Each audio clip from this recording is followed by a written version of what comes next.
안녕하세요. 천상의 비전 키를 드리는 천비키 국제멘탈 코칭센터의 코치이고 대한명상협회 이사로 있는 인사 천비키 드립니다.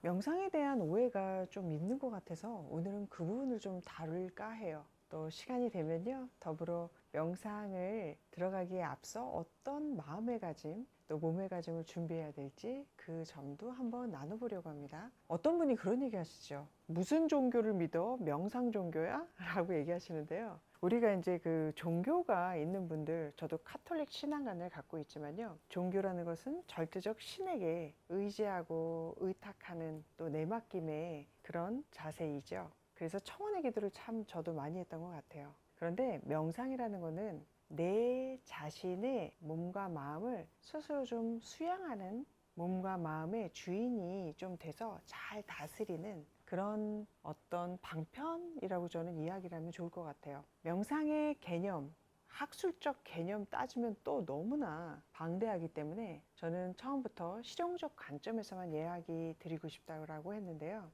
5천년의 명상의 역사가 있기까지는 정말 다양한 방편들, 다양한 사람들, 다양한 문화 속에서 이루어졌을 적에 그 목적은 또 마찬가지로 다양하겠지만 궁극적으로는 내가 나 자신을 알아가면서 여기에서는 내 몸과 마음의 치유력을 회복하고 극대화시키는 방법론으로 저는 명상을 나누고 싶습니다. 그래서 규칙적인 시간에, 정기적인 시간에 여러분들 식사하시죠? 마찬가지로 또 근육 운동 하시죠? 똑같아요. 내가 마음의 근육, 뇌의 근육을 키우려고 하면요, 규칙적으로 밥을 먹고 정기적으로 운동을 해서 근육의 힘을 키워야 되듯 이 명상도 그런 논리와 똑같습니다. 우리는 뇌 근육, 신경계 이것을 키워내는 정기적이고 규칙적인 시간을 통해서 본래의 내 치유 면역력을 회복하는 데에, 건강하고 행복한 삶을 누리는 데에 명상을 쓸 거예요. 그리고 명상에 두 번째 이런 오해가 또 있어요.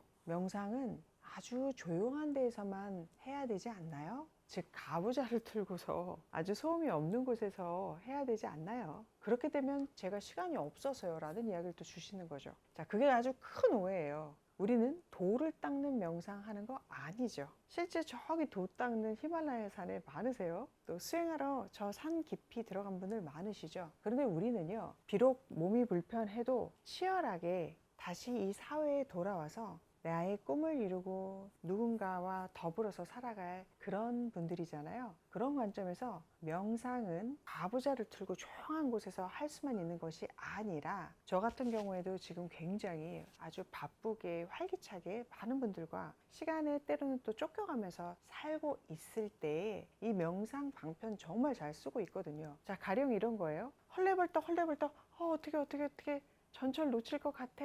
그럴 때에 잠시 전철을 기다리면서 눈을 감고 호흡을 가다듬으며 제가 어떤 상태에 있는지 알아차려 보는 거죠. 아, 나 지금 마음 많이 들떠 있구나. 지금 호흡이 이렇게 가빠졌구나.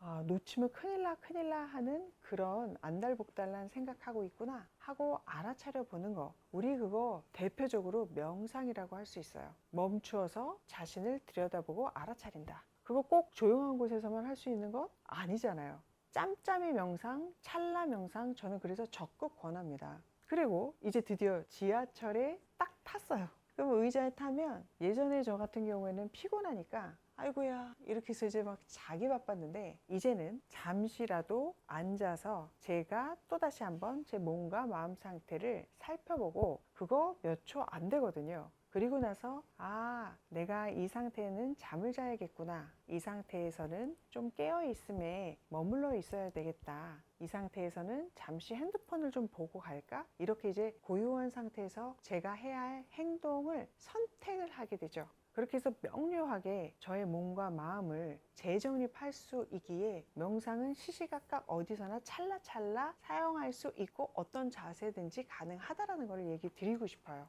정말 괜찮죠? 그리고 물론 치유적인 효과를 누리시려면요, 이렇게 짬짬이 명상과 플러스 진짜 공식적으로 FDA에서 승인한 치유 물질이 나오는 치료적 차원으로 가시려면요, 3개월을 꾸준하게 규칙적으로 이 중량 운동 하듯이 마음을 잡고 아침 저녁으로 두 차례 최소한 20분에서 30분 이하로 그렇게 할 때 양리 효과가 난다라고 얘기를 해요. 그래서 너무 처음부터 욕심을 내서 나 양리 효과 누릴 거야 해서 막 30분씩 조용한 데 틀어 앉아서 하려고 하는 의도보다는요, 내가 조금씩 익숙하게 가볍게 지금 이 순간 여기에 매 순간 찰나찰나 눈 감고 나를 지켜볼 수 있는 그 여유와 그 공간과 그 시간이 주어진다면 잠깐 하기를 바랍니다. 그렇게 해서 뇌 근육, 신경 근육이 키워지면요, 이제 드디어 마음 잡고 앉아서 고요한 장소에서 할 수 있는 그런 공식적인 치료의 물질로 막 발산시킬 수 있는 그런 차원의 명상까지도 할 수 있게 되죠.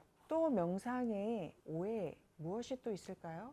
혹시 여러분들은 이런 생각 해보진 또 않으셨어요? 명상을 잘못하면 위험할지도 몰라. 내가 내 생각을 어찌 보면 통제하고 주체가 되려고 했던 명상 잘못 배우면 위험하게 되지, 이런 생각을 하시는 분들도 꽤 있는 것 같아요. 예. 그래서 명상은 사실은요, 좋은 지도자를 만나는 게 굉장히 중요합니다. 좋은 지도자를 만난다는 것이 어찌 보면 반 이상이 되죠. 그래서 올바른 지도자 밑에서 체계적이고 과학적인 수행, 수련을 하게 되시면요, 내가 누릴 수 있는 선물은요, 엄청납니다. 말씀드린 바와 같이 기적을 이루는 그 힘, 어떤 진단을 받았다 하더라도 마지막 희망의 보고, 그 보물은, 치유의 보물은 다 여기에 있기 때문에 그 이로움은 상상할 수가 없죠. 그래서 좀 속된 표현이지만 우리가 구더기 무서워서 장 못 담그니? 어르신들 그런 얘기 많이 하시는데요, 내가 이로운 점이 이렇게 많다라면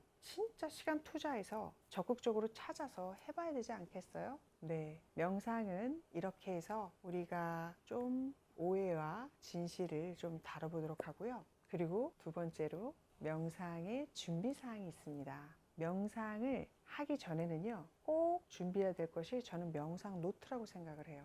명상하고 나서 내가 어떤 기분이 들었고 이 과정에 어떤 변화와 생각이 일어났는지 끝나고 나서 바로바로 적어야지 그거 나중에 내 마음의 지도가 되거든요. 내 마음의 경로를 이렇게 주기적으로 적게 되면요, 나중에 쪼르륵 패턴이 보이게 돼요. 그래서 이런 상황에는 내가 이렇게 되는구나 하고 자신의 쭉 경로, 마음의 패턴을 볼 수 있을 때 빠져나올 수가 있고 더 잘 조절할 수 있기 때문에요, 명상 노트로 명상이 끝나면 반드시 기록하라고 이야기를 드립니다. 그리고 명상의 준비는 일단 뭐니 해도 내가 왜 이것을 해야 되는지에 대한 의도를 명확하게 한번 세워보시는 거예요.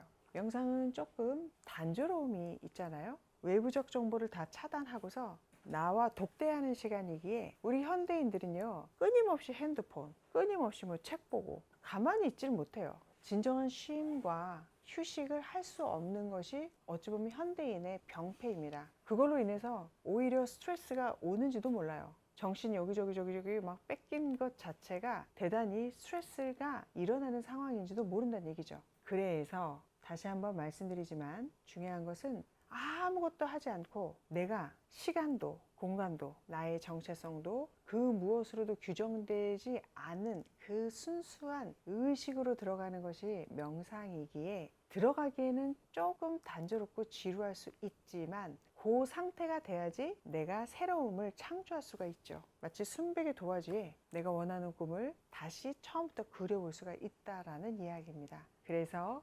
지루하다, 단조롭다라는 마음 대신에 나는 새롭게 창조할 거야, 이거 저거 원하니까 하는 강력한 의도를 세우고 들어가시기를 권합니다. 명상할 분위기를 조성하는 것도 굉장히 중요해요. 저의 경우에는요, 제 침실 앞에 약간 화장대 같은 데가 있어요. 거기에 명상 초도 켜고 내 마음의 의도도 적어놓고 또 물도 이렇게 떠놓기도 해요. 나는 생명의 물이고 퉁퉁 불꽃이 뛰는 심장의 상징이라는 그런 상징물을 놓고 원하는 거를 이렇게 이제 적고서요, 이렇게 명상에 들어가거든요. 그리고 커튼도 이렇게 내리고 하면 더 몰입이 잘 돼서 우리가 맛집에 가면 맛집에 걸맞는 그런 식당 분위기가 있고 예쁜 카페에 가면 차 맛이 더 있듯이 그런 환경 분위기 조성을 통해서 제가 그 상태에 좀 더 빨리 들어가게 하는 거죠. 심지어는요, 과학적으로요, 그런 공간만 떠올려도 마음이 벌써 그 상태로 준비가 되고 뇌파도 그 상태로 가 있게 되더라는 거예요.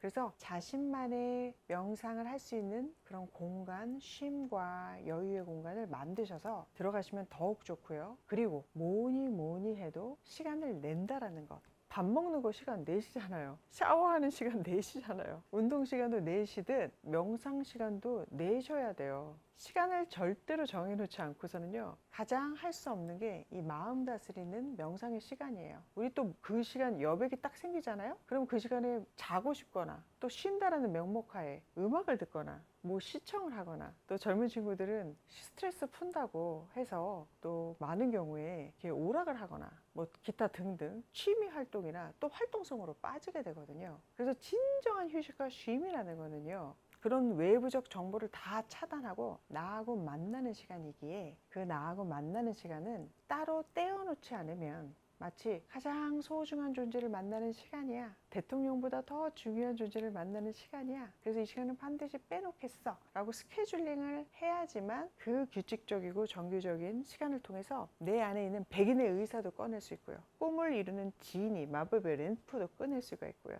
행복한 파랑새도 꺼낼 수가 있어요. 그래서 꼭 시간을 스케줄링을 해 놓으셔라. 이것 강력한 준비입니다. 그리고 편안한 복장, 뭐 이거는 빼어놓을 수가 없는 준비죠. 집에 오게 돼서 편안하게 쉴 적에 옷부터 갈아입듯이 명상할 때도 편안하게 쪼였던 것도 좀 푸시고 묶여있던 것도 좀 풀어놓으시고, 안경도 낼 수 있으면 다 탈착 했던 것들을 풀어놓으셔가지고 자연인 존재 자체로만 좀 남겨져서 그런 자유로움과 편안함 속에서 나를 만나기를 부탁드립니다. 감사합니다.